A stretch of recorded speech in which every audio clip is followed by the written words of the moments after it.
Professional eye makeup જેવો look જોઈએ છે તો આ ટિપ્સને ફોલો કરો. આંખોને મોટી દેખાડવી છે તો બ્લેક કાજલ યુઝ ન કરતા વ્હાઇટ લાઇનર કરો. અને જો આંખો બહુ મોટી છે તો એને બેલેન્સ કરવા માટે બ્લેક કાજલનો યુઝ કરો. આંખો બહુ લોંગ છે તો વિંગ લાઇનરને અવોઇડ કરી inner corner to outer corner thick line કરો.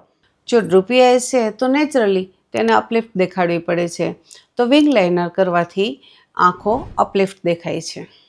જો બંને આંખ નજદીક છે તો ઇનર કોર્નરમાં લાઇટ શેડ અને ઇનર કોર્નરમાં હાઇલાઇટરનો યુઝ બહુ જ જરૂરી છે. એનાથી આંખો વાઇડ દેખાય છે.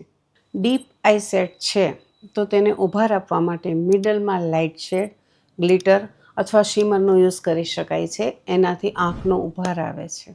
હુડેડ આઈઝ છે તો તેને વિંગ લાઇનર ન કરતા સ્મર્જ લાઇનર યુઝ કરવી. આંખો બહુ મોટી છે તો મેટ આઈ શેડો તેના માટે પ્રોપર ટેકનિક છે. ફોક્સી આઈઝ દેખાડવા માટે ઇનર કોર્નરમાં વી શેપ બ્લેક લાઇનરથી કરવો જરૂરી છે.